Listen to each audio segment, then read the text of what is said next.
श्वेताश्वतर उपनिषद इसे 11वां मुख्य उपनिषद भी माना जाता है। नाम इसका कैसे पड़ा, तो कहते हैं श्वेताश्वतर ऋषि के नाम पर ही इस उपनिषद का नाम श्वेताश्वतर उपनिषद पड़ा है। ये उपनिषद किस वेद से जुड़ा हुआ है, ये कृष्ण यजुर्वेद से जुड़ा हुआ है। अब यूजीसी नेट के सिलेबस के मुताबिक दूसरा और छठा अध्याय वो महत्वपूर्ण बताया गया है, उससे संबंधित सवाल इसमें आते हैं। पहले अध्याय से शुरू करते हैं। पहले अध्याय में ब्रह्म के बारे में जिज्ञासा की गई है। कहते हैं कि कुछ साधक कि ब्रह्म के बारे में जिज्ञासा रखने वाले कुछ लोग थे जो ज्ञानी थे, उनके बीच में चर्चा हो रही है। चर्चा वो ऐसे शुरू करते हैं कि वे लोग आपस में जिज्ञासा बस कहते हैं, महर्षि गणों से एक तरह से प्रार्थना करते हैं कि हे ब्रह्म को जानने वाले महर्षिगण, इस जगत का मुख्य कारण वो ब्रह्म कौन है? हम सब किससे उत्पन्न हुए हैं, किससे जी रहे हैं, किसमें हम स्थित रहते हैं, किसके अधीन रहते हुए हम सुख दुख की व्यवस्था में बंधे हुए हैं। यानी हम कभी सुख होता है कभी दुख होता है, ये जो पूरा व्यवस्था जैसे लगता है एकदम स्ट्रक्चर्ड वे में चल रहा है, वो किसके अधीन है और कैसे हो रहा है। इस बात पर सत्संग शुरू हो गया। कहते सत्संग में इस तरह के विचार रखकर सब आपस में चर्चा करने लगे। इन सवालों को जानने के लिए, इनका जवाब जानने के लिए मंथन करने लगे। काल आदि फल देने वाले कर्म, पांचों महाभूत, जीवात्मा, क्या ये इसके कारण है? अब मन चल रहा है, ठीक है, सवाल तो हम लोगों ने उठा दिया। तो कहते हैं क्या काल जो है और फल देने वाले कर्म जो हैं और पांचों महाभूत है या जीवात्मा है, क्या इसकी वजह से ऐसा हो रहा है?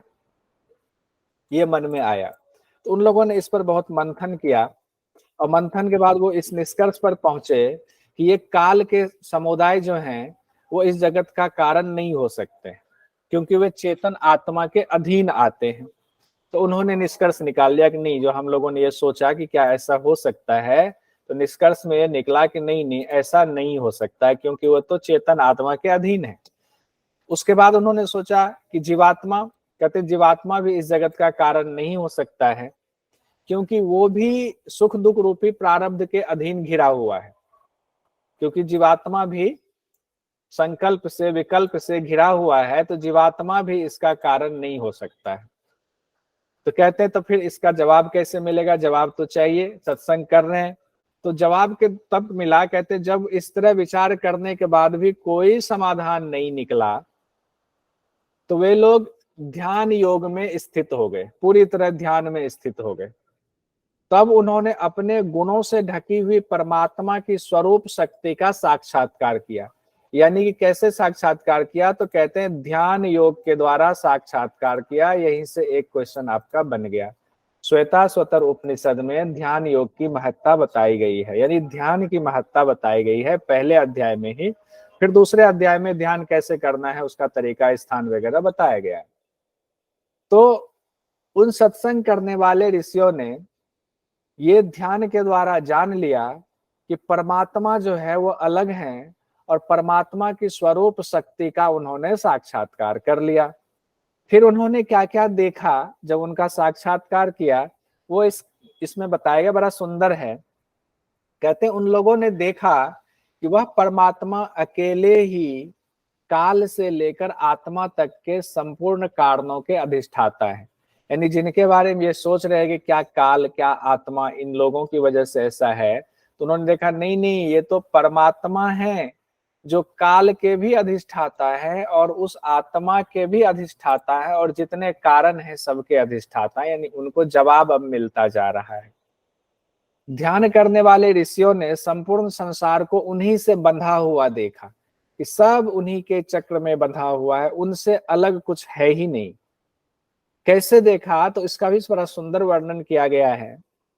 तो उन्होंने देखा एक चक्र स्वरूप है ये, जैसे कि गीता में कहा गया है कि अर्जुन को जैसे ही भगवान श्री कृष्ण ने दिव्य दृष्टि दी थी, तो अर्जुन को वो पूरा संसार दिखने लगा था। उसी तरह से इन ऋषियों को जो दिखा उसकी चर्चा यहाँ की गई है। कहते ऐसे संसार रूपी चक्र को उन लोगों ने देखा जिनमें एक नेमी है। नेमी मतलब घेरा, चक्र मतलब होता है, जैसे मान लीजिए एक पहिया है और पहिया का एक घेरा होता है, वो जो घेरा बाहरी होता है उसी को नेमी कहते हैं। कहते वह घेरा जो है 3 घेरों वाला है, उसमें ये नहीं जैसे कि वो होता है ना गांव में बैलगाड़ी होती है तो उस पहिया के ऊपर लोहे का पूरा जो है घेरा चढ़ाया होता है।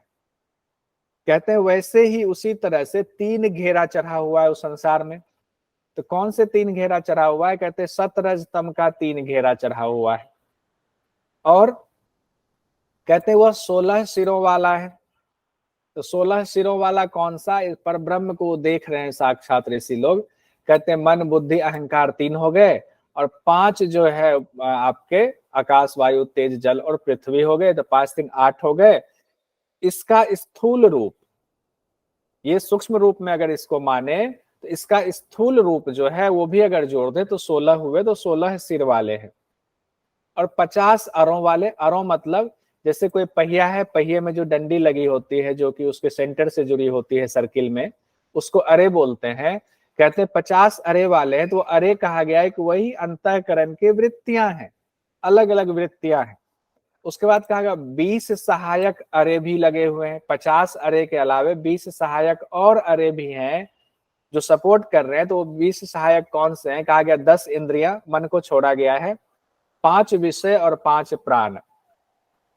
उसके बाद 6 अष्टक वाले। 6 तो हो ही गया, अष्टक मतलब 8। कहते हैं 8 चीजों के 6 समूह। मतलब इतनी सारी चीजें उनको दिख रही है ऋषियों को कि वो एकदम परेशान हो रहे हैं कि ये क्या है। वो तो अद्भुत चीज उन्होंने देख लिया जो अब तक उनको पता नहीं था, ध्यान योग के द्वारा देख रहे हैं। कहते अनेक रूपों वाले एक ही पास से युक्त हैं। कहते ये संसार वो देख रहे हैं कि वो अनेक रूप में है, पूरा फैला हुआ है, लेकिन बंधन एक ही है, एक ही बंधन से वो बंधे हुए हैं, ब्रह्म रूपी बंधन से बंधे हुए हैं। कहते हैं मार्ग के 3 भेद वाले भी हैं, यानी 3 लोक हैं, तीनों लोकों के रास्ते भी उनको दिख रहे हैं ध्यान से। 2 निमित्त भी उसमें है, यानी कि कर्म, पुण्य कर्म और पाप कर्म भी वो देख रहे हैं। और मोह रूपी नाभि वाले हैं, यानी कि अज्ञान रूपी नाभि, यानी केंद्र जो है उनका, बुद्धि जो है वो अज्ञान रूपी है। उसके बाद साधकों ने ध्यान में और क्या देखा? जो ये ऋषि लोग थे जो ध्यान से देख रहे हैं, कहते हैं ये संसार को देख रहे हैं कि 5 स्रोतों से युक्त विषय रूपी नदी की तरह है, और 5 स्थानों से उत्पन्न होकर के टेढ़ी मेढ़ी चाल से चलने वाली है। यानी संसार को बिल्कुल उलझा हुआ देखा। ये संसार जो ऐसा उलझा हुआ है, तो 5 स्रोतों से युक्त है, 5 स्थानों से उत्पन्न होकर के टेढ़ी मेढ़ी चाल से चलने वाली है, 5 प्रकार से ज्ञान आदि का कारण मन ही है, 5 भंवरों वाली है, उसमें बहुत सारे भंवर भी उठ रहे हैं, 5 दुख रूप प्रवाह के वेग से युक्त है, 5 दुख की चर्चा की गई है, 5 पर्वों वाले और 50 भेदों वाली नदी को जान लिया। यानी कि एक तरीके से उन ऋषियों ने उस ब्रह्म के द्वारा बसाई गई सृष्टि को पूरी तरह से जान लिया। उसके बाद आगे कहा गया है जब इस तरह से जान लिया तो उसका साधन उन्होंने क्या अपनाया? तो साधन उनका रहा ध्यान का। ध्यान रखिएगा, ध्यान योग की बात की गई है। कहते जो सबके जीवन निर्वाह का हेतु है, यानी कारण है, हेतु का मतलब, ऐसे जगत रूप ब्रह्म चक्र में जीवात्मा घुमाया जा रहा है। कहते अब जीवात्मा फंसा कैसे है उसमें? कहते जीवात्मा को हंस कहा गया है मंत्र में, हंस जीवात्मा को संबोधित किया गया। कहते वो हंस जो है वो फंस गया है, वो घूम रहा है और उसको घुमाया जा रहा है। कहते जीवात्मा तब तक घूमता रहता है जब तक वह खुद को परमात्मा का प्रिय नहीं बना लेता है। तो वो परमात्मा की तरफ जब देखेगा तब तो प्रिय बनाएगा परमात्मा को, जब देख ही नहीं रहा है तो वो चक्र में घूम रहा है, कभी किसी योनि में कभी किसी योनि में। कहते हैं जब वह खुद को और प्रेरक परमात्मा को, यानी खुद जीवात्मा खुद को और वो परमात्मा को अलग अलग जान लेता है तत्व से, यह भी जान लेता है कि उन्हीं के द्वारा ये संसार चक्र रचाया गया है, उन्हीं के द्वारा सब कुछ घूम रहा है, उन्हीं की शक्ति से सब कार्य हो रहे हैं। तब उनको पता चलता जब सब कुछ वही कर रहे हैं तो हम क्यों इतनी कोशिश कर रहे हैं, क्यों ना उन्हीं की शरण ले लें, तो उन्हीं की कृपा से हम छूट सकते हैं। कहते तब वह परमात्मा से स्वीकृत होकर अमृत भाव को प्राप्त हो जाता है। जब वो शरण ले लेता है तब अमृत भाव को प्राप्त हो जाता है। जो उस अविनाशी अक्षर को जानकर, ब्रह्म को जानकर उसी के परायण हो जाता है, वह योनि चक्र से यानी जन्म मरण के बंधन से मुक्त हो जाता है। यहां तक बहुत सुंदर व्याख्या हो गई। अब यहाँ पर तीन चीजें कही गई हैं, ईश्वर, जीव और प्रकृति। जीव मतलब हम लोग जीवात्मा है, प्रकृति में बंधे हुए हैं, और ईश्वर जो है सब में रहते हुए भी असंग है। तो यहाँ इसको त्रयम शब्द से संबोधित किया गया है।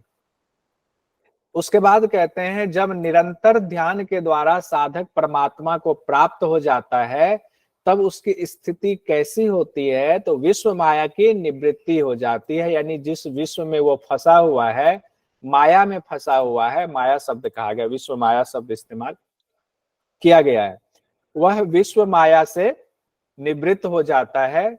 सभी पास यानी कि सभी बंधनों का नाश हो जाता है, उनका जो भी बंधन में वो बंधा हुआ है, सभी क्लेशों का नाश हो जाता है, जन्म मृत्यु का अभाव हो जाता है, शरीर का भी नाश करने की क्षमता आ जाती है, और वो फिर क्या करता है, समस्त ऐश्वर्यों का वो त्याग करने वाला हो जाता है। उसको किसी ऐश्वर्य की जरूरत नहीं होती है, वो विशुद्ध हो जाता है और आप्त काम हो जाता है। तो आप्त काम या पूर्ण काम इसी को कहते हैं, आप्त काम को ही पूर्ण काम कहते हैं। मतलब कि सारे ऐश्वर्य को अब वो जान गया, ऐसा जान गया कि उनसे वैराग्य हो गया, उसी को पूर्ण काम या आप्त काम कहा जाता है।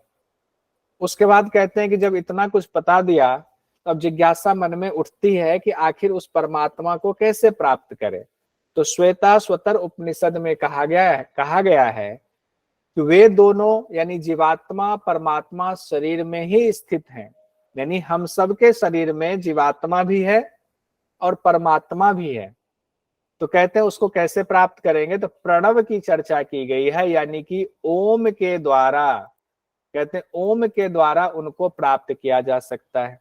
तो ओम के द्वारा कैसे प्राप्त करेंगे, तो कहते हैं जिस तरह दो अग्नियों के मंथन से अग्नि पैदा होती है, कहते हैं दो अग्नि मतलब दो चीजों को रगड़ने से आग पैदा होती है, यानी कि अग्नि में पहले से ही आग है, यानी जो जलने वाली चीजें जितनी है, अगर कोई लकड़ी का टुकड़ा है उसमें आग पहले से मौजूद है, बस उसको आप रगड़ो और ऐसी उष्मा उत्पन्न होती है कि उसमें आग लग जाती है। जैसे जंगल में एक पेड़ दूसरे पेड़ से टकराते हैं और उसमें आग लग जाती है, अलग से आग कहीं नहीं होता, इसका मतलब आग उसके अंदर मौजूद है। वैसे ही परमात्मा हम लोगों के अंदर मौजूद है। कहते हैं जिस तरह दो अग्नियों के मंथन से अग्नि पैदा होती है, उसी तरह शरीर में परम पुरुष को प्राप्त करना चाहिए तो मंथन करना चाहिए। तो कैसे मंथन करना चाहिए, कहते शरीर को नीचे की अग्नि बना लें और ओम को ऊपर की अग्नि बना लें। तो शरीर के द्वारा साधना करनी है, तो आपको मोक्ष प्राप्त करने के लिए शरीर की भी जरूरत होती है, और शरीर रूपी साधन से एक कोई मंत्र की भी, मंत्र मतलब जो गुरु ने आपको साधन दे दिया कि इस शरीर रूपी साधन से अभ्यास करना। तो शरीर और प्रणव उनको उनके अभ्यास से, उनके संगत से, ध्यान के द्वारा परम देव परमेश्वर को हम साक्षात करते हैं। तो कहते हैं परमेश्वर को कहाँ देखेंगे, कैसे साक्षात करेंगे, क्या इन आंखों से वो दिखेंगे, सवाल ही पैदा नहीं होता है, इन आंखों में इतनी क्षमता ही नहीं है। कहते हैं जैसे तिल में तैल होता है, तैल यहाँ संस्कृत में तेल को तैल ही कहा जाता है, ध्यान रखिएगा, इसमें गलती नहीं है, मत सोचिएगा कि तैल लिखा चला गया गलत से। तैल मतलब तेल। कहते जैसे तिल में तेल होता ही होता है, जैसे दही में घी होता ही होता है, अग्नि में आग छिपी होती ही होती है, वैसे ही परमात्मा हमारे हृदय गुफा में छिपे होते हैं, इसमें कोई संशय नहीं है। इसको सत्य के द्वारा, तप के द्वारा ग्रहण किया जाता है, यानी साक्षात्कार किया जाता है। साक्षात्कार करना, आपके हृदय में वो उपस्थित हो जाते हैं और आत्मा के द्वारा ही आप देख सकते हैं, इन आंखों से नहीं देख सकते, वो भी आगे आया हुआ है। तो प्रथम अध्याय में एक चीज जो साफ हो गई कि ध्यान को प्राथमिकता दी गई है कि ध्यान के द्वारा परमात्मा की प्राप्ति आप कर सकते हैं। अब ध्यान की प्रक्रिया थोड़ी आगे बताई गई है दूसरे अध्याय में। तो दूसरे अध्याय में कहते हैं कि जब आप ध्यान करने बैठेंगे तो क्या क्या करेंगे। कहते हैं आप सबसे पहले तो ईश्वर की प्रार्थना कीजिए। तो हम लोगों ने पातंजल योग दर्शन में पढ़ा हुआ है, चित्त की वृत्तियों का निरोध करेंगे तब जाकर के हमें आत्म स्वरूप अपने आत्मा अपने स्वरूप में अवस्थित होती है। यहाँ कहा गया है कि चित्त की वृत्ति के निरोध के लिए ईश्वर से प्रार्थना की जा रही है। किस तरह, देखिए, कहते हैं साधक कह रहे हैं कि हे सविता देव, सबको उत्पन्न करने वाले परमात्मा, तत्व की प्राप्ति के लिए हमारे मन बुद्धि को अपने स्वरूप में लगा दो। जो आपका स्वरूप है, हमारी मन बुद्धि नहीं लग रही है, बहुत सारे घेरे लगे हुए हैं, उस मन बुद्धि को लगाओ, भगवान से प्रार्थना कर रहे हैं। विषयों को प्रकाशित करने वाली अग्नि आदि देवताओं को ध्यान में रखते हुए उसे बाह्य विषयों से लौटाकर हमारी इंद्रियों में स्थिर कर दे, जिससे हमारी इंद्रियां स्थिर हो जाए। मतलब हमारे शरीर में सारे देवता मौजूद है ना, आंख है, नेत्र देवता है, कर्ण देवता है, चक्षु देवता, वाणी देवता है। कहा गया ये जो बाहर की तरफ अभी लगी हुई है ना अपने विषयों में, तो हे देव, हे परमेश्वर, इन सब को लौटा करके हमारे बुद्धि में, हमारे इंद्रियों में स्थिर कर दीजिए, इनको ये बाहर ना जाए। तो क्या होगा, चित्त की वृत्तियों का धीरे धीरे निरोध होगा। तो चित्त वृत्तियों के निरोध के लिए ईश्वर से प्रार्थना करते हैं। और हम लोग ऐसे भी जब योग का अभ्यास शुरू करते हैं तो कोई ना कोई प्रार्थना करते हैं। उसके बाद कहा गया है हम सबको उत्पन्न करने वाले परम देव की आराधना में लगे हुए मन के द्वारा उस स्वर्गीय सुख के लिए पूरी शक्ति से प्रयत्न करते रहे। ऐसी शक्ति दो परमेश्वर कि हम जो है आपकी ही आराधना में उस उत्तम स्वर्ग रूपी सुख के लिए पूरी शक्ति से हम प्रयत्न करते रहें, उसमें कभी कोई बाधा उत्पन्न ना हो। बहुत सुंदर। उसके बाद कहा गया है आगे के 5 मंत्र तक शुरुआत में यही चर्चा है। उसके बाद कहते हैं सबको उत्पन्न करने वाला परमेश्वर मन और इंद्रियों के अधिष्ठाता देवताओं को, जो स्वर्ग आदि लोकों में आकाश में गमन करते रहते हैं, भारी प्रकाश फैलाते हैं, उनको हमारे मन बुद्धि से संयुक्त करके हमें प्रकाश प्रदान करने की प्रेरणा दें, ताकि हम ध्यान करने में समर्थ हो पाए। तो कहते हैं कि आप ही जो है उन देवताओं को भी ऐसी प्रेरणा दे दे कि उनका हमें आशीर्वाद मिल जाए और उनकी प्रेरणा से हम पूरा ध्यान करने में समर्थ हो जाए। यानी एक एक तरीके से कहीं कुछ नहीं छोड़ रहे, सारी प्रेरणा, सारी प्रार्थना किए जा रहे हैं साधक। कहते हैं जिन पर ब्रह्म परमात्मा में श्रेष्ठ बुद्धि वाले ब्राह्मण आदि अधिकारी मनुष्य अपने मन को लगाते हैं और अपनी सब प्रकार की बुद्धि वृत्तियों को भी नियुक्त करते हैं। कहते हैं कि जो विद्वान लोग होते हैं, पढ़े लिखे ज्ञानी लोग होते हैं, एक तरह से कहते हैं वो जिस तरीके से प्रार्थना कर रहे हैं, अपनी वृत्तियों को भी नियुक्त करते हैं, सारी वृत्तियां उसी में लगाते हैं। जिन्होंने अग्निहोत्र आदि सभी शुभ कर्मों का विधान किया हुआ है, जो सभी जगत के विचारों को जानने वाले एक हैं, सबसे महान, सर्वव्यापी, सर्वज्ञ और सबके उत्पादक परम देव की हमें स्तुति करनी चाहिए। तो एक तरह से कहा गया कि जितने अच्छे गुणों की चर्चा है संसार में, सारे गुण हमारे अंदर भी भर जाए और फिर हम उस परम देव परमात्मा की स्तुति करें, जिनकी स्तुति बाकी लोग करते हैं, जो ब्रह्मविद हैं, जो जानने वाले हैं आपके, वैसे ही प्रेरणा हमारे हृदय में भी दीजिए। कहते हैं उसके बाद मन और बुद्धि से प्रार्थना कर रहे, हे मन और बुद्धि, मैं और तुम दोनों के स्वामी और जगत के आदि कारण बार बार नमस्कार करता हूं कि तुम दोनों के, मन और बुद्धि, मैं और तुम दोनों के स्वामी जो है वो जगत के जो आदि कारक हैं, वो परब्रह्म परमेश्वर हैं, उनको बार बार नमस्कार करता हूं।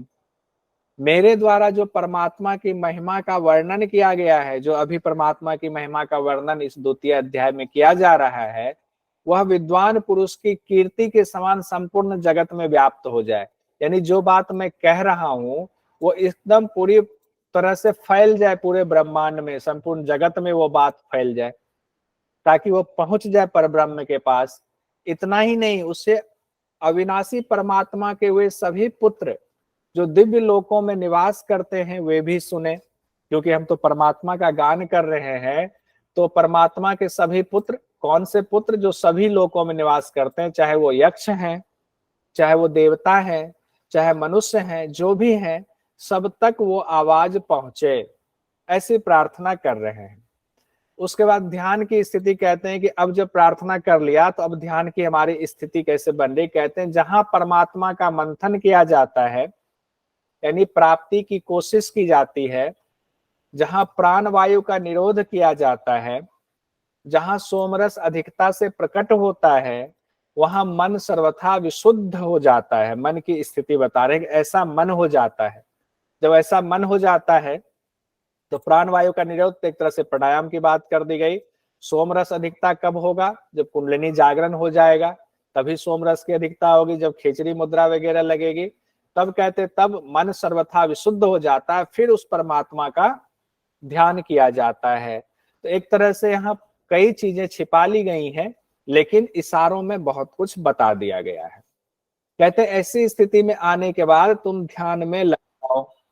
किस तरह से ध्यान में लग जाओ? कहते परमात्मा की प्रेरणा से उस ब्रह्म की ही सेवा करनी चाहिए, उस परमात्मा में ही आश्रय प्राप्त कर, तब तुम्हारे पूर्व संचित कर्म विघ्नकारक नहीं होंगे। जितने भी कई जन्मों के, हजारों लाखों जन्मों के जो तुम्हारे कर्म हैं, जो संचित कर्म हैं, जिनकी वजह से तुम्हें मोक्ष नहीं मिल रहा है, तुम फंसे हुए हो, जब उस पर ब्रह्म की सेवा में लग जाओगे ऐसी स्थिति को प्राप्त करके, तो वो कर्म भी अब तुम्हारे लिए विघ्नकारक नहीं होंगे। अब यहां से ध्यान में बैठने की स्थिति का वर्णन किया गया है।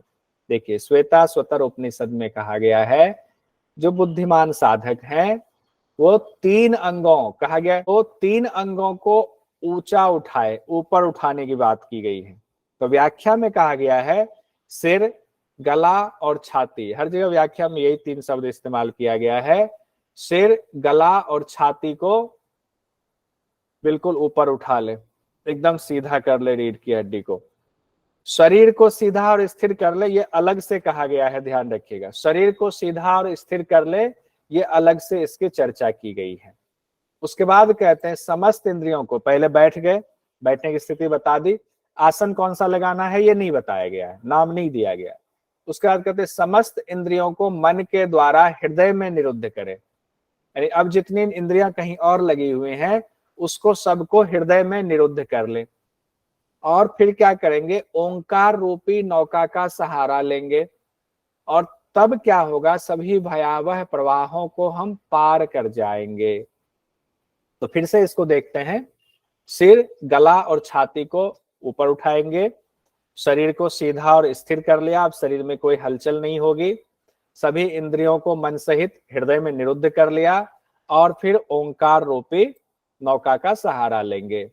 अब ओंकार का जाप कैसे करना है ये सब नहीं बताया गया, इसका मतलब छिपा हुआ है कि गुरु के निर्देशन में होगा। उसके बाद कहते हैं प्राणायाम के लिए तैयारी का जिक्र किया गया है। कहते हैं बुद्धिमान साधक को चाहिए कि सभी चेष्टाओं को करते हुए उन्हें योग साधना के योग्य बना ले, यानी कि आपको कुछ छोड़ना नहीं है, जो काम आप कर रहे हैं उसको योग मार्ग के लिए साधक बना लीजिए, साधक तत्व बना लीजिए। जैसे कि आपका आहार व्यवहार है, सोना उठना है, क्या खा रहे हैं क्या नहीं खा रहे हैं, वो सब योग के योग्य बना लीजिए, योग साधना यानी ध्यान के लिए। उसके बाद क्या कहा गया है? तब क्या करना है? विधिवत प्राणायाम करके प्राण के सूक्ष्म हो जाने पर नासिका द्वारा बाहर निकाल देते। यहाँ प्राणायाम विधिवत की जो चर्चा की गई है, इसका तात्पर्य ये है कि आप पहले पूरक करेंगे, और पूरक रेचक करते करते कब तक करेंगे? तो कहते हैं प्राण जब सूक्ष्म हो जाता है तो नासिका के द्वारा बाहर निकाल। हालांकि सेंटेंस यही इस्तेमाल किया गया है, तो इसको व्याख्या में कई जगह ये कहा गया है कि प्राणायाम के द्वारा पूरक करें, प्राण के सूक्ष्म हो जाने पर नासिका द्वारा उसे बाहर निकाल दें। यहां पर भी पूरी विधि नहीं बताई गई है, ये बस मैं इंडिकेशन दे रहा हूं, बाकी समझते जाइएगा। कहते जब प्राणायाम के द्वारा ये स्थिति आपको प्राप्त हो जाती है, तब क्या करना चाहिए? मन को कंट्रोल में करना चाहिए। कैसे मन को कंट्रोल में करना चाहिए? कहते हैं साफ साफ मंत्र में कहा गया है, जैसे दुष्ट घोड़े से युक्त रथ को एक अच्छा सारथी सावधानी पूर्वक गंतव्य तक ले जाता है। सारे घोड़े दुष्ट हैं, लेकिन सारथी उसको भी कंट्रोल में रख करके अपने स्थान तक पहुंच जाता है। कहते हैं उसी तरह से मन को सावधान होकर वश में रखना चाहिए। अब प्राणायाम के लिए स्थान की चर्चा की गई है कि कैसा स्थान होना चाहिए आपके योग साधना के लिए। तो कहते हैं समतल भूमि हो, शुद्ध हो, यानी कि प्लेन, हर जगह प्लेन भूमि की चर्चा की गई है, वो शुद्ध होना चाहिए। कंकर अग्नि बालू से रहित होना चाहिए, कंकर वगैरह नहीं होना चाहिए, आग वाली जगह नहीं होनी चाहिए, बालू से रहित होनी चाहिए। उसके बाद कहा गया शब्द जल और आश्रय के लिहाज से अनुकूल होना चाहिए। ध्यान दीजिएगा, शब्द का मतलब है कि आपको इतना शोरगुल हो, हल्ला ना होता हो कि आप परेशान हो जाएं। आश्रय मतलब ऐसा होना चाहिए जगह जहां आप के रहने लायक हो। जल है मतलब आपको आसानी से पीने के लिए, नहाने धोने के लिए आपको आसानी से जल उपलब्ध हो जाए। तो शब्द जल और आश्रय के लिहाज से वो स्थान अनुकूल होना चाहिए। उसके बाद कहा गया है आंखों को पीड़ा पहुंचाने वाले वहां बार बार दृश्य उपस्थित ना होते हों। कोई ऐसी चीज जिससे हमारी इंद्रियां, आंख रूपी इंद्रियां किसी और विषय में लग जाए, ऐसे दृश्य ना उपस्थित होते हो, आंखों को पीड़ा पहुंचाने वाली चीजें वहां ना हो। कहते जब इस तरह से आपको जगह मिल गया, तब कहते हैं गुफा, कोई गुफा में या आश्रम बना करके वायु शून्य एकांत स्थान में आसन लगाकर ध्यान में बैठ जाए। वायु शून्य शब्द का इस्तेमाल किया गया है, जिसका अर्थ है कि एकांत स्थान में, वहां बहुत ज्यादा ना तेज हवाएं चल रही हो, ना कोई आपको, वायु शून्य मतलब कि वहां कोई शोरगुल भी ना हो रहा हो, तब उस जगह में बैठ करके आप आराम से ध्यान लगाएं। तब मन परमात्मा में लगाएं, ऐसी जगह, ऐसे आसन, ऐसा मठ बना करके। उसके बाद कहा गया है कि अब आप जो अभ्यास कर रहे हैं, आपका अभ्यास सही दिशा में जा रहा है कि नहीं जा रहा है, कैसे पता चलेगा? कहते हैं उसके लक्षण दिखने लग जाएंगे।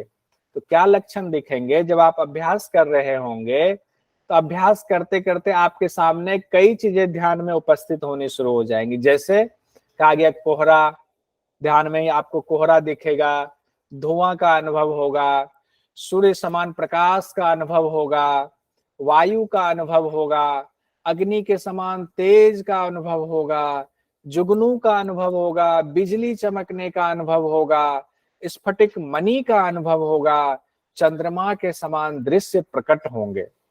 जब ये सब चीजें होने लग जाए क्रम से, एक ही साथ नहीं होंगी, क्रम से होंगी, तब आपको सोचना चाहिए कि अब योग में हम सही रास्ते पर जा रहे हैं, योग में हम सफल होते जा रहे हैं। ये सब योग की सफलता को व्यक्त करने वाले तत्व हैं, जिसकी चर्चा श्वेताश्वतर उपनिषद में की गई है, द्वितीय अध्याय में। कहते हैं फिर क्या होता है? कहते हैं कहते हैं कि अभ्यास करते करते साधक क्या करता है? पांचों भूतों पर विजय प्राप्त कर लेता है। जो पांचों भूत हैं उसका उत्थान हो जाता है, मतलब उस पर वो विजय प्राप्त कर लेता है, अधिकार कर लेता है। जब पांचों भूतों पर अधिकार कर लेगा, तब क्या होगा? वो पांचों भूत बाधा नहीं बनेंगे। हम लोगों ने घेरन संहिता में पढ़ा हुआ है, पंच धारणा में, कि जब पांचों भूतों पर विजय प्राप्त हो जाता है साधक को, तब क्या होता है? उससे संबंधित सिद्धियां प्राप्त हो जाती। तो इस यहां भी उसी चीज को इशारों में समझाया गया है कि पांचों भूतों से संबंधित सिद्धियां आपकी प्रकट हो जाएंगी।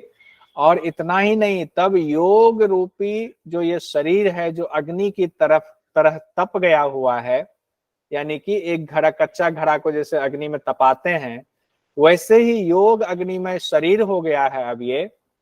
जब ये शरीर उस साधक ने प्राप्त कर लिया, तो ना उसको रोग होता है, आरोग्यता को प्राप्त हो जाता है, ना बुढ़ापा आती है, ना मृत्यु का भय होता है। ये तीनों चीजें ही उनके पास अब फटकती भी नहीं है, ना रोग, ना बुढ़ापा, ना मृत्यु का भय। कहते हैं इसी तरह योग के शुरुआती सिद्धियां भी बताई गई हैं कि सिद्धियों में और क्या क्या चीजें हो सकती हैं। और कहा गया लाघवता, शरीर हल्का हो जाता है। आरोग्यता ऊपर भी कहा गया, फिर से दूसरे मंत्र में भी कहा गया है। विषय आसक्ति की निवृत्ति हो जाती है। शारीरिक वर्ण उज्जवल हो जाता है। स्वर मधुर हो जाता है। शरीर से खुशबू आने लगती है और मल मूत्र कम हो जाता है। देखिए, मल मूत्र कम हो जाता है, ये चर्चा हठयोग के ग्रंथों में भी की गई है और यहां भी की गई है। उसके बाद कहा गया है कि जिस तरह कोई तेजोमय रत्न मिट्टी में धूसरित होने के कारण छिप जाता है, जैसे मान लीजिए कि कोई चमकता हुआ रत्न है और अभी आपके हाथ में चमक रहा है, लेकिन मान लीजिए मिट्टी में मिल गया, मिट्टी का उस पर लेप पूरा चढ़ गया, मिट्टी में है, तो जब तक मिट्टी का लेप चढ़ा हुआ है तब तक वो रत्न है ये पता ही नहीं चलता है। लेकिन जब उस पर से मिट्टी को आप साफ कर देते हैं, पानी से उसको धो देते हैं पूरे अच्छे से, तब वो रत्न अपने असली स्वरूप में चमकने लगता है। उसी तरीके से जो ऊपर अभ्यास बताया गया है, उस अभ्यास के द्वारा जो जीवात्मा अभी तक वृत्तियों के फेर में फंसा हुआ है, यानी वृत्ति रूपी जो गंदगी है उससे ढका हुआ है, जब योग के अभ्यास के द्वारा वृत्तियों का निरोध होता है, यानी वृत्तियों की सफाई होती है, तब वह अपने स्वरूप में अवस्थित हो जाता है। और जब वह अपने स्वरूप में अवस्थित हो जाता है, तब वह कैवल्य को प्राप्त कर सभी दुखों से कृत्य हो जाता है। यानी कि कैवल्य प्राप्ति की बात की गई है, वह कैवल्य को प्राप्त कर लेता है और सभी दुखों से निवृत्त हो जाता है। उसके बाद कहते हैं कि वो योगी आत्म तत्व, क्योंकि अब उसके आत्मा से सारे जो है मल खत्म हो गए, जब मल सारे खत्म हो गए तो अब वो जब चमकने लगा तब उसको पता चलता है अरे इसी हृदय में तो वो परमात्मा भी बैठे हुए हैं, इसी हृदय में जो है वो ब्रह्म तत्व भी हैं। तब उसका साक्षात्कार होता है, तब वह जन्म आदि सभी विकारों से रहित, अचल और निश्चल, सभी तत्वों से रहित विशुद्ध परमात्मा को तत्व से जान करके सभी बंधनों से छूट जाता है। तो यहाँ पर एक तरह से ये कहा गया है कि आत्मा के जो उस पर जो जितने भी मल जमा थे, मल शुद्ध होने के बाद तभी आत्मा के द्वारा ही ब्रह्म तत्व को प्राप्त किया जा सकता है, यानी ब्रह्म तत्व का साक्षात्कार हो सकता है। इन आंखों से ब्रह्म तत्व का साक्षात्कार नहीं हो सकता है। यानी आत्मा शुद्ध होगी तो आत्मा से ही आत्मा के सामने वो परमात्मा आपको दिखेंगे। जो आगे चर्चा हुई थी ऊपर, उसी के बारे में यहाँ मैंने कहा था, आगे भी बताया गया है, तो वो चीज यहाँ है। वह परमदेव परमात्मा सभी दिशाओं में व्याप्त है। वो अंदर भी हैं, अंदर तो छिपे ही हैं, अंदर रहते हुए भी वो बाहर भी हैं। ऐसा नहीं कि अंदर छिप गए तो वो अंदर ही रह गए, अब तो बाहर है ही नहीं। वह परमदेव परमात्मा सभी दिशाओं में व्याप्त हैं। वही परमात्मा सबसे पहले हिरण्यगर्भ के रूप में प्रकट हुए। वही ब्रह्मांड के गर्भ में अंतर्यामी रूप में अभी भी स्थित हैं। वही इस समय जगत के रूप में प्रकट भी है, जो सब कुछ दिख रहा है ये वही ब्रह्म है। इसीलिए तो कहते हैं जो ब्रह्मविद होते हैं उनको सब में ब्रह्म ही नजर आता है। वही भविष्य में भी प्रकट होने वाले हैं। जो चीज अभी भविष्य के गर्भ में जो चीज प्रकट नहीं हुआ है, वो प्रकट होने वाले वही परमात्मा ही है। वह सब जीवों के भीतर हैं और सब ओर से मुख वाले हैं, यानी उनके सब ओर मुख है। उसके बाद बड़ा सुंदर है, कहा गया है वह परमदेव अग्नि में है, वही परमदेव जल में भी है, वही सब लोकों में प्रविष्ट हो रहे हैं, जो औषधियों में भी हैं, जो वनस्पतियों में भी हैं। उस परम देव परमात्मा को नमस्कार है। यानी कि पानी भी पिए तो ये सोचकर पिए कि इसमें परमात्मा है। अब आगे तीसरे और चौथे, यहाँ दूसरा हमारा जो अध्याय था, दूसरा अध्याय जो बहुत इंपॉर्टेंट था यूजीसी नेट के लिहाज से, वो कंप्लीट हुआ। अब तीसरे और चौथे अध्याय में भगवान शिव की आराधना की भी चर्चा है। यहाँ पर चौथे अध्याय में जो 10वां मंत्र है वो इम्पोर्टेंट है, क्योंकि इससे संबंधित सवाल आया हुआ था नवंबर 2021 में। तो उसमें जो मंत्र है वो है माया तुम प्रकृति विद्यान मायिनम तो महेश्वरम तस्या वयम भूतेस्तु व्याप्तम सर्वमिदं जगत। कहते हैं माया को प्रकृति समझना चाहिए और मायापति को महेश्वर समझना चाहिए। उसके बाद दूसरे लाइन का मतलब है उसी के अंगभूत कारण कार्य समुदाय से यह संपूर्ण जगत व्याप्त है। चौथा अध्याय का जो 10वां मंत्र है उससे संबंधित सवाल नवंबर 2021 में आया हुआ था नेट जीआरएफ में, जिसमें सीधे सीधे माया तो प्रकृतिम विद्यान मायिनम तो महेश्वरम यही लाइन दिया हुआ था और कहा गया था ये किस उपनिषद से जुड़ा हुआ है। तो ये श्वेताश्वतर उपनिषद से जुड़ा हुआ है। माया को प्रकृति समझना चाहिए और मायापति को महेश्वर समझना चाहिए। शिव तत्व का स्वरूप भी बताया गया है चौथे अध्याय में। कहते हैं जिस समय अज्ञान रूप अंधकार का सर्वथा अभाव हो जाता है उस समय प्रत्यक्ष होने वाला तत्व ना दिन है ना रात है। यानी कि अज्ञान रूप अंधकार जब खत्म हो गया, सारा अज्ञान हमारा खत्म हो गया, तब ना दिन होता है उनके लिए ना रात होता है, ना वह सत होता है ना असत होता है, वह केवल कल्याणमय शिव ही होता है। शिव शब्द का इस्तेमाल किया गया है, ध्यान रखिएगा। वह सर्वथा अविनाशी होता है। वे सूर्य आदि समस्त देवताओं के भी उपास्य देव है, यानी सूर्य आदि समस्त देवता भी उन्हीं शिव की उपासना करते हैं। उन्हीं से यह सदा चला आता हुआ अनादि ज्ञान फैला हुआ है, यानी योग का ज्ञान जो है उन्हीं शिव से अनादि काल से ये ज्ञान फैला हुआ है। उसके बाद कहा गया है आगे, हे रुद्र आप स्वयं अजन्मा हैं, अतः दूसरों को भी जन्म मृत्यु से मुक्त कर देना आपका स्वभाव है। जो कोई भी इस संसार चक्र से छूटने के लिए आपकी शरण लेता है, तब जो आपका दाहिना मुख है उसके द्वारा आप हमारे जैसे साधकों की रक्षा करो। ये भगवान शिव से साधक प्रार्थना कर रहा है वो है। उसके बाद भगवान शिव से और आगे प्रार्थना की गई है। जब रुद्र शब्द आता है तो सबको संहार करने वाले की बात आ जाती है उसके अर्थ में। ये हे सबका संहार करने वाले रुद्रदेव, हम लोग नाना प्रकार की भेंट से सदा आपको बुलाते हैं, आप हमारी रक्षा करें। हम आपसे प्रार्थना करते हैं कि हमारे पुत्र और पौत्रों की रक्षा करें, उन्हें किसी प्रकार से क्षति ना पहुंचाएं। हमारे गौओं की, हमारे घोड़ों की और हमारे अन्य पशुओं की भी रक्षा करें।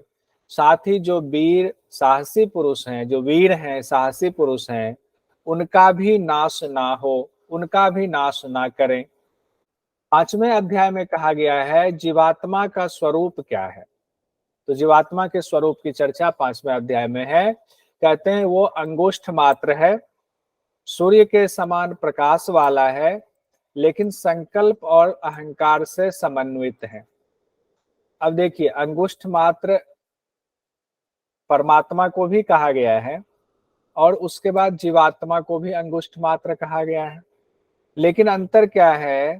कहते हैं कि संकल्प और अहंकार से बिल्कुल सना हुआ है, समन्वित है, जिसमें मिला हुआ है। यानी जीवात्मा में संकल्प भी है, अहंकार भी है, उसके घेरा से वो बंधा हुआ है। बुद्धि के और अपने गुण के कारण ही वह सूजे की नोक के जैसे सूक्ष्म आकार वाला भी है, ऐसा भी निसंदेह देखा गया है। यानी ऋषि मुनियों ने जो देखा उस जीवात्मा को, उसकी व्याख्या यहाँ की जा रही है। सूजे की नोक शब्द इस्तेमाल किया गया है, उसको समझाया गया है कि किस तरीके से वो सूक्ष्म है, वो देख लीजिए। कहते मान लीजिए कि एक बाल हमारा है, एक बाल की जो नोक है, अब आप समझ सकते हैं कि एक बाल की नोक जो है कितना है। कहते हैं कि अगर उसके 100 टुकड़े कर दे, यानी बाल की नोक को अगर काट काट करके उसको 100 टुकड़ों में उसको बांट दें, तो कहते हैं फिर उसमें से एक टुकड़ा लेंगे, उस एक टुकड़ा का फिर 100 हिस्सों में उसको बांटेंगे। अब सोचिए कितना पतला, कितना सूक्ष्म हो गया। अब जो एक टुकड़ा जितना सूक्ष्म होगा, जीवों का स्वरूप उतना ही सूक्ष्म समझना चाहिए। अब जीवात्मा की बात की जा रही है। तो यहाँ पर दो चीजें देखेंगे। शुरुआत में उन्होंने अंगुष्ठ मात्र भी कहा हुआ है, तो अंगुष्ठ मात्र से तात्पर्य है कि हृदय में है, और जब उनकी सूक्ष्मता से तात्पर्य लेंगे, एक बाल के 100 हिस्से, और उस 100 हिस्से में से एक हिस्सा लेकर के फिर उसका भी 100 हिस्सा करेंगे, तब जितना वो पतला होगा, जितना सूक्ष्म होगा, उतना ही सूक्ष्म जीव का स्वरूप समझना चाहिए।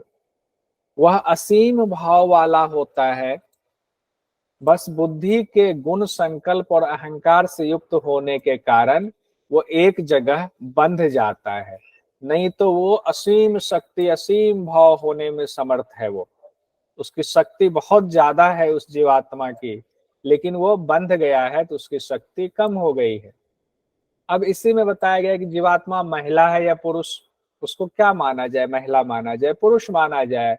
तो श्वेताश्वतर उपनिषद में कहा गया है, यह जीवात्मा ना तो स्त्री है, ना पुरुष है, और ना ही नपुंसक है, लेकिन वह जीवात्मा जिस शरीर को ग्रहण करता है उससे संबद्ध हो जाता है।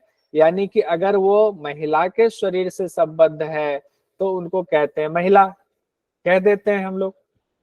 पुरुष के शरीर में भी वही आत्मा है, महिला के शरीर में भी वही आत्मा है, और जो नपुंसक लिंग वाले हैं, थर्ड जेंडर है, उनके शरीर में भी वही आत्मा है। लेकिन उनका कोई लिंग नहीं होता, यानी आत्मा का कोई लिंग नहीं होता। शरीर से संबद्ध हो गया तो अब आप वैसा ही उनको मान लें। उसके बाद छठे अध्याय में कहा गया है, अब शुरुआत जो छठे अध्याय की हो रही है, बहुत सारे विद्वान लोग हैं, वो स्वभाव को जगत का कारण मान लेते हैं, और कुछ दूसरे लोग हैं जो काल को जगत का कारण मान लेते हैं। कहते हैं ऐसा इसलिए होता है कि ये लोग मोहग्रस्त हैं, मोहग्रस्त होने की वजह से इनको ऐसा लगता है। दरअसल ये सब ब्रह्म की महिमा है, उन्हीं के द्वारा ब्रह्म चक्र में घुमाया जाता है। अब ब्रह्म चक्र जो है, उस ब्रह्म के द्वारा ब्रह्म चक्र घुमाया जा रहा है, उसी ब्रह्म चक्र में हम सब घूम रहे हैं। उसके बाद कहा गया मन का भाव कैसा होना चाहिए, यानी कि उस पर ब्रह्म के प्रति हमारा भाव कैसा होना चाहिए। कहते हैं जिस परमेश्वर से संपूर्ण जगत सदा व्याप्त है, देखिए ऐसा हमारा मन का भाव होना चाहिए। जिस परमेश्वर से संपूर्ण जगत सदा व्याप्त है, जो ज्ञान स्वरूप परमेश्वर काल का भी महाकाल है, यानी वो काल का भी महाकाल है, सर्वगुण संपन्न है, सबको जानने वाला है, उससे ही शासित है ये पूरी दुनिया, सब कुछ। जो पांचों महाभूत भी उससे ही शासित हैं।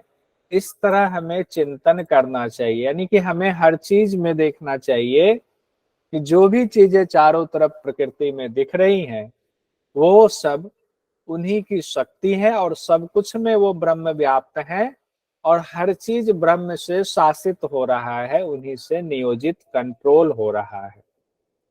कहते हैं जड़ चेतन का संयोग कैसे हुआ, ये बताया गया है कि अभी तक हम लोग जानते हैं जड़ है, चेतन है।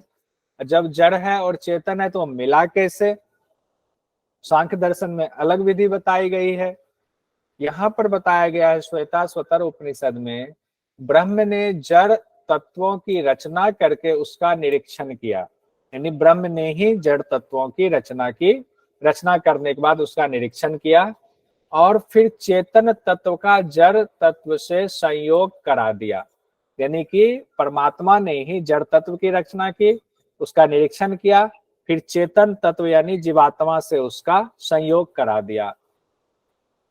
या इसको दूसरे तरह से मंत्र में कहा गया है, 1 से 2, 2 से 3 और 8 के साथ, काल के साथ, आत्म संबंधी सूक्ष्म गुणों के साथ जीव का यानी कि चेतन तत्व का संबंध कराकर जगत की रचना कर दी उस ब्रह्म ने। तो 1 से 2 का तात्पर्य है, एक का आ गया अविद्या, और 2 से तात्पर्य है पाप और पुण्य रूपी कर्म, 3 से तात्पर्य कहा गया है 3 गुण सतरजतम, 8 से तात्पर्य कहा गया है कि अंतःकरण, अंतःकरण में 3 आ गए और 5 महाभूत, तो ये 8 हो गए।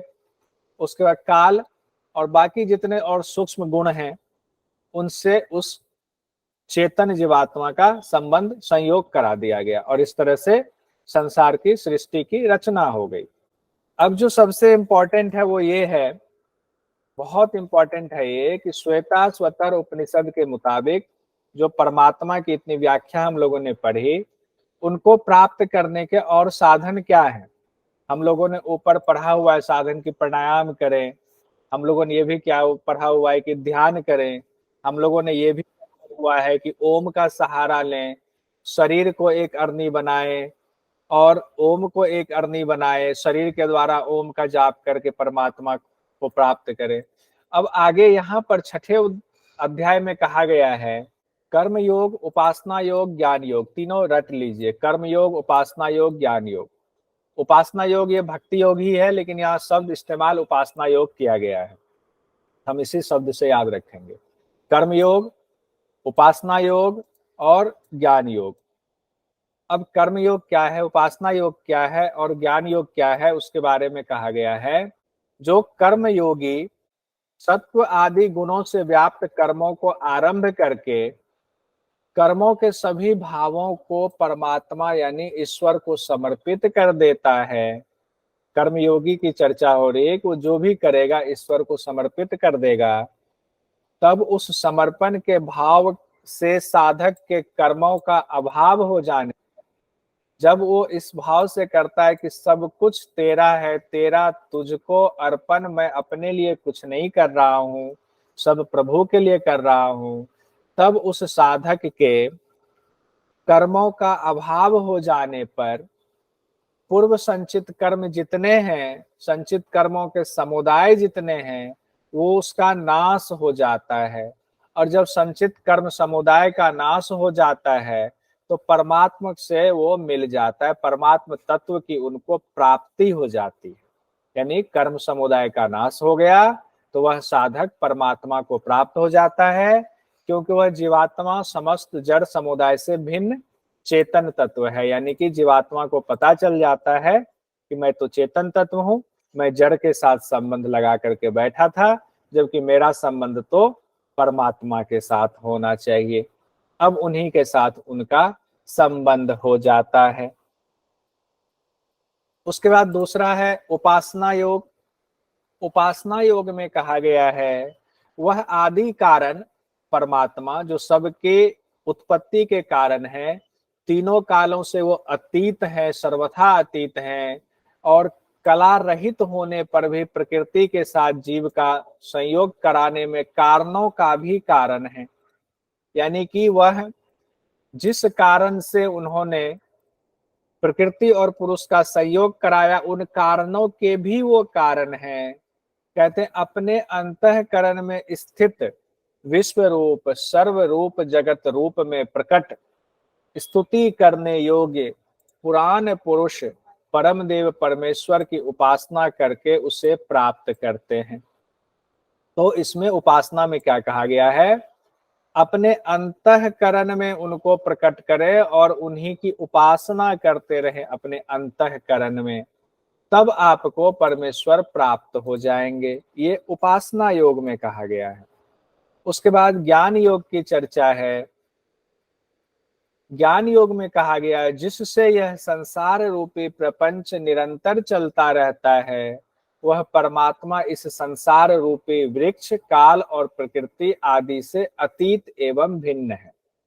चलता तो उन्हीं से सब कुछ है, उन्होंने ही सबकी रचना की है, लेकिन वो सब कुछ से अतीत है और बिल्कुल अलग है, भिन्न है।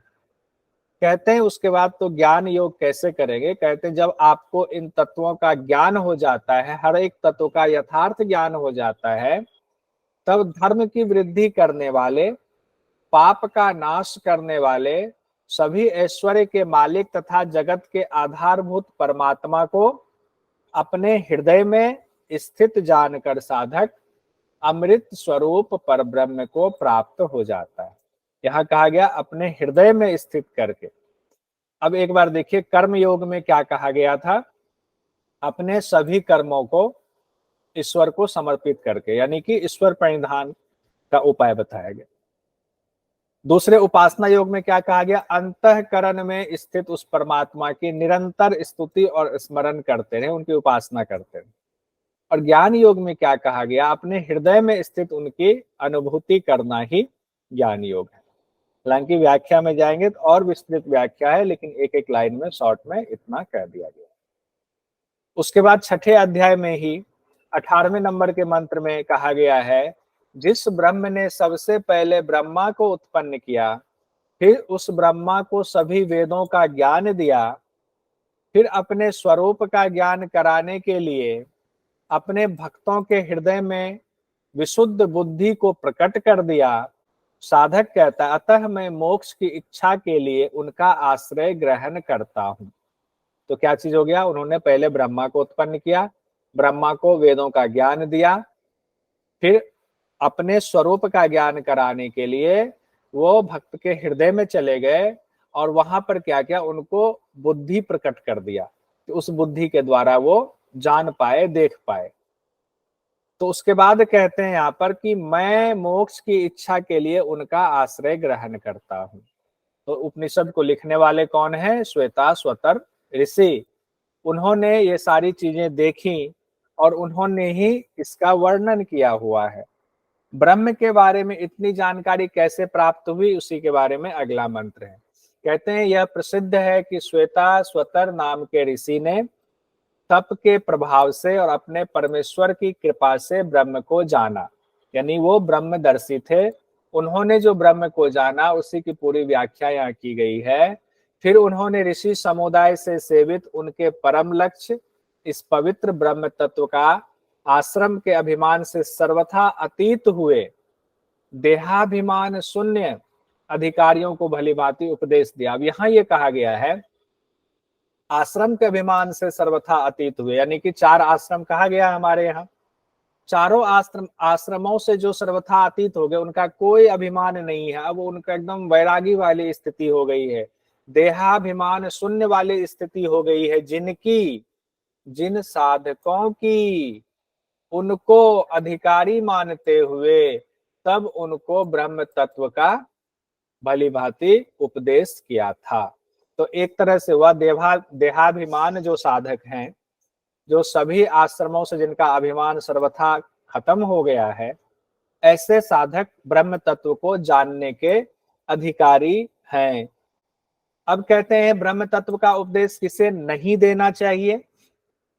कहते हैं, इस परम रहस्यमय ज्ञान के बारे में पूर्व कल्प में वेदांत यानी वेद के अंतिम भाग में अच्छी तरह वर्णन किया गया है। कहते हैं, जिसका अंतःकरण सर्वथा शांत ना हो, उसे इसका उपदेश नहीं देना चाहिए। अब ध्यान दीजिए कि अगर किसी का अंतःकरण सर्वथा शांत नहीं है तो उसे ब्रह्म तत्व का उपदेश नहीं देना चाहिए। ये साफ साफ लिखा हुआ है। जो अपना पुत्र नहीं है या जो शिष्य भी नहीं है, तो 3 चीजें बता दी गई। अंतःकरण जिनका शांत नहीं है उनको नहीं देना है, पुत्र नहीं है तो नहीं देना है, शिष्य नहीं है तो नहीं देना है। कोई एक क्वालिटी उसमें तो हो ऐसा जिसकी वजह से दे। रूबी जी अभी रुक जाइए। उसके बाद कहा गया है, ब्रह्म तत्व का उपदेश किसे देना चाहिए? कहते हैं, जिसकी परमदेव परमेश्वर में परम भक्ति है। जिस तरह वो परमेश्वर में भक्ति है, उसी तरह की भक्ति गुरु में भी होनी चाहिए। यानी गुरु को परमेश्वर से कम ना माने, क्योंकि परमेश्वर तक पहुंचाने वाले तो गुरु ही हैं। वहां तक तार आपके तो गुरु ही जोड़ेंगे, तो उनको तो परमेश्वर से भी ऊपर मानना चाहिए। तो यहाँ पर कहा गया है मंत्र में कि जिस तरह आप परमेश्वर में जितनी भक्ति रखते हैं, उतनी ही भक्ति आपको गुरु में भी होना चाहिए। आपकी क्वालिटी, एलिजिबिलिटी है। जैसे नेट जेआरएफ के लिए एलिजिबिलिटी दिया हुआ है, वैसे एक तरह से एलिजिबिलिटी है। कहते उस महात्मा मनस्वी पुरुष के हृदय में ही ये बातें, जो ये रहस्यमयी बातें हैं, उसका अर्थ प्रकाशित होता है। किनके? जो परमदेव परमेश्वर के भक्त हैं, जो गुरु को भी परमेश्वर मानते हैं। जब हृदय इतना निर्मल होगा, तभी उस रहस्यमय बातों को जब गुरु बताएंगे तब उसका अर्थ जो है सही से प्रकाशित होगा। इस बात को 2 बार कहा गया है कि उसी के हृदय में उसका अर्थ सही से प्रकाशित हो सकता है। तो इसीलिए जिज्ञासु को पूर्ण श्रद्धालु और शिष्य बनना चाहिए। तो एक बार इसको फिर से देख लेते हैं। किसे ब्रह्म का ज्ञान ना दे, जिसका अंतःकरण सर्वथा शांत ना हो, जो अपना पुत्र ना हो, जो शिष्य भी ना हो। किसे ब्रह्म का ज्ञान दें, जिसकी परमदेव परमेश्वर में परम भक्ति हो। जिस तरह परमेश्वर में भक्ति है उसी तरह गुरु में भक्ति हो। इससे संबंधित पिछले 2-3 साल से कम से कम हर बार 2 क्वेश्चन पूछा जा रहा है। जो महत्वपूर्ण सवाल आया था अक्टूबर 2022 में, वो पूछा गया था कि श्वेताश्वतर उपनिषद में ध्यान के अनुकूल स्थल की विशेषता में निम्नलिखित नहीं है। देखिएगा, नहीं शब्द दिया हुआ है। समतल, पवित्र, मनोनुकूल, मरुभूमि। तो बताइए क्या सही आंसर होगा? सर मरुभूमि। मरुभूमि, तो ये सही आंसर है। दूसरा क्वेश्चन उसी साल पूछा था। देखिए, उसी साल 2 क्वेश्चन पूछा हुआ है। ये पूछ दिया गया, श्वेताश्वतर उपनिषद के अनुसार जिस प्रकार सारथी दुष्ट अश्वों से युक्त रथ को अत्यंत सावधानी से लक्ष्य की ओर ले जाता है, उसी प्रकार विद्वान योगाभ्यासी को ... अत्यंत जागरूक होकर वश में किए रहे। किसको? इंद्रियों को, बुद्धि को, चित्त को, मन को। किसको? मन को। मन को। दूसरे अध्याय के 9वें मंत्र में कहा गया है, दुष्ट अश्वयुक्त में विवाह में नम विद्वान मनोधार्येत प्रमत्तः। मन को नवंबर 2021 में पूछा गया। ये मुक्ति को उपनिषद वाला इसमें था, मैं लगा कि इसको इसी में ले लेना चाहिए क्योंकि यहाँ योग उपनिषद की हम लोगों ने शुरुआत की है। इसका आंसर बताइए कोई। मुक्ति को उपनिषद में उपनिषदों की संख्या बताई गई है, कितनी है? 108 होगी। 108। ये डायरेक्ट इससे नहीं था, लेकिन हम लोगों को लेना तो है ही, तो ये हम लोग यहाँ पर ले लेते हैं, इसलिए हमने जानबूझ करके यहाँ पर ले लिया। पहला ही क्वेश्चन नवंबर 2021 में पूछा गया था, पहला ही क्वेश्चन था ये कि मुक्ति को उपनिषद में उपनिषदों की संख्या बताई गई है, तो 108 बताई गई है। उसके बाद अगला क्वेश्चन है, माया तो प्रकृतिम विद्या अन्यम इयम तम महेश्वरम। उपरोक्त कथन के द्वारा किस उपनिषद में ईश्वर का स्वरूप वर्णित किया गया है? योग राजो उपनिषद, योग तत्व उपनिषद, श्वेताश्वर उपनिषद, त्रिशिक ब्राह्मण उपनिषद। श्वेताश्वर उपनिषद है, और इसमें इसकी व्याख्या हम लोगों ने देखा कि 4था अध्याय 10वां मंत्र, हाँ, वहां पर कहा गया है। उसके बाद 2020 में फिर सवाल पूछा गया कि श्वेताश्वतर उपनिषद के अनुसार इनमें से किसके द्वारा परम कारण स्वरूप परमात्मा ज्ञेय है? राजयोग, सांख्य योग, कर्मयोग, लय योग। बताइए। कर्मयोग। सर कर्मयोग। अभी हम लोगों ने सबसे लास्ट में पढ़ा 3 योग, किन्होंने कहा? उसके बाद अगला सवाल उसी साल पूछा गया, श्वेताश्वतर उपनिषद के अनुसार पंच महाभूत के सम्यक उत्थान से संभव है। पंच महाभूत पर जब हम लोगों ने सम्यक उत्थान मतलब कहा था ना कि जब हम लोग पंच महाभूत पर विजय प्राप्त कर लेते तो क्या होता है? रोग रहित अवस्था, जरा रहित अवस्था, अकाल मृत्यु ना होना, चंद्रमा का प्रकट, सूर्य का आभास। नीचे दिए गए विकल्पों में से सही उत्तर को चुनिए। तो बताइए जल्दी से कौन सा उत्तर सही होगा? A option sir, a option first ही होना चाहिए। ए ऑप्शन है, 1 2 3 फर्स्ट सेकंड थर्ड सही है। फर्स्ट रोग रहित, जरा रहित, अकाल मृत्यु रहित, बिल्कुल सही है। 1 2 और 3 है। उसके बाद सूची 1 और 2 को सुमेलित कीजिए। ए अष्टांग योग, षडंग योग, हठ योग, ध्यान योग, श्वेताश्वर उपनिषद, योगराज उपनिषद, त्रिशिको ब्राह्मण उपनिषद, ध्यान बिंदु उपनिषद। यानी 4 उपनिषद का एक साल 7 सवाल पूछ दिया। तो श्वेताश्वतर था तो आपको आना पड़ेगा। श्वेताश्वतर का पहले बता दीजिए, पहला का इन चारों में किससे मैच करेगा? ध्यान योग। यानी कि 1 का डी हो रहा है, डी का 1 हो रहा है, तो डी का में तो 3 में 1 दिया हुआ है। अब हमें दूसरा भी कहीं ना कहीं मैच करना पड़ेगा। तो श्वेताश्वतर का तो डी हो गया। योगराज उपनिषद दूसरा का सर हठ योग, बिल्कुल सही है। दूसरा का आपका हो गया हठ योग है ये। और तीसरा त्रिशिको ब्राह्मण, उपनिषद इसका अष्टांग योग है, ठीक है। और ध्यान बिंदु उपनिषद जो हमारा चौथा है वो है षडांग योग का, ठीक है। उस तरह हमारा सही आंसर है बी वाला, ये यहाँ से ये आंसर हमारा बिल्कुल सही है, ठीक है। तो आगे जब हम और पढ़ेंगे तो बाकी भी क्लियर हो जाएगा, कोई दिक्कत नहीं। किसमें षडांग योग है, किसमें अष्टांग योग है, सब देख लेंगे। कुछ और प्रश्न देख लेते हैं। श्वेताश्वतर उपनिषद के किस अध्याय में प्राणायाम के बारे में बताया गया है? किस अध्याय में बताया गया है? सर द्वितीय अध्याय। श्वेताश्वतर उपनिषद में परमात्मा की प्राप्ति के लिए कौन कौन से उपाय बताए गए हैं? कर्मयोग, राजयोग, उपासना योग, ज्ञान योग, हठ योग। कूट है 1 2 3 2 3 4 3 4 5 1 3 4। बताइए। 1 3 4 सर डी 1 3 4 कर्म योग डी 4। आयुषी जी बताइए। सर कर्म योग, उपासना योग और ज्ञान योग। Option D 1 3 4। बिल्कुल सटीक। तो ये हमारा सही आंसर है डी वाला 1 3 और 4। बाकी लोग भी दे रहे मैसेज में जवाब, बिल्कुल सही। उसके बाद है श्वेताश्वतर उपनिषद योग सिद्धि के लक्षण बताए गए हैं। कोहरा धुआं दृश्य प्रकट, स्फटिक चंद्रमा दृश्य प्रकट, सोना चांदी दृश्य प्रकट, नाद सुनाई देना। कूट है 1 3 1 4 1 2 3 4। सर ऑप्शन सी होना चाहिए 1 2 सी 1 2। संजय जी ने भी कहा C 1 2। तो संजय जी की आवाज में तुरंत पहचान जाता हूँ। बाकी लोग सर 1 2। राधिका जी की भी आवाज पहचान जाता हूँ 1 और 2। और भी कई लोगों ने कहा 1 2, यानी कि कोहरा धुआं, स्फटिक और चंद्रमा दृश्य प्रकट। रजनी जी ने भी कहा सी।